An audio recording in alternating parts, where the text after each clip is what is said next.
Have you ever noticed yourself zoning out while listening to somebody talk, just waiting for that opportunity to tell them all about you? You're not alone. Research shows that people spend 60% of a conversation talking about themselves, and that figure jumps to over 80% when sharing on a social media platform such as Facebook. You may be wondering, why are we all so into talking about ourselves? Well, Harvard did a study and it uncovered a simple truth. It's because it feels good. Let's face it, who doesn't like to share a story and talk all about themselves? It's usually easier and feels safer than asking a stranger questions and having to get to know someone else. But in developing your professional sales practice, learning to talk less and listen more is a critical skill to building strong relationships, understanding your customers' needs and wants, and earning more opportunities. So, how exactly do you get others talking and control that urge to sell too soon? You know, that moment when you hear something and go, I can help them, and you launch into pitch mode. Selling too soon is one of the best ways to lose trust and an opportunity with a prospective client. Here's a 4-step framework to help you talk less, listen more, and stop selling too soon. Number 1, start with a clear purpose for your meeting. This might sound like, during our time together, I'd like to learn more about you, your business, and your goals. Then we can figure out if there's an opportunity to work together. Would that be okay with you? People will rarely say, oh no, I'd like to talk less about myself. Even those quiet introverts like talking about how great they are. Step number 2, ask powerful open-ended questions and then shut your mouth.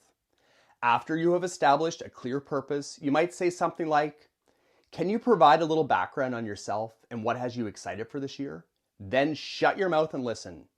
Sometimes there might be a moment of silence, and that's okay. Give the person on the other side time to gather their thoughts. It's your job to hold space and not start answering your own question. Step number 3, after the person answers your question, follow up with this one phrase. Interesting, tell me more. Or interesting, can you tell me more about ...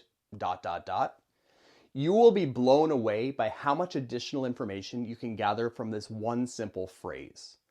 A word of caution, don't use this phrase after every question. People will become a little suspicious and you start feeling like a therapist.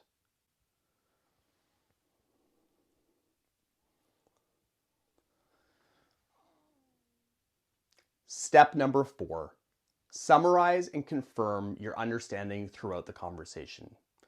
Don't wait until the end to summarize and then outline the next steps or go into pitch mode. Instead, ask for permission to summarize your understanding throughout the conversation. This will help you better guide the conversation and show the person that you're speaking to that you're truly engaged. A summary to confirm your understanding might sound something like this.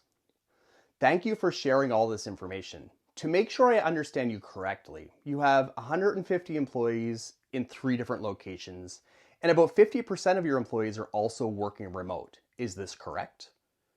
Once the person confirms that you're correct and on the right track, or they provide some additional clarification, you can then go ahead and ask another question to gain deeper understanding or to pivot to a different topic. For example, to gain a deeper understanding, I might say something like, thanks for confirming. Can you help me understand a bit more about your remote staff and any of the challenges that you've experienced with this setup?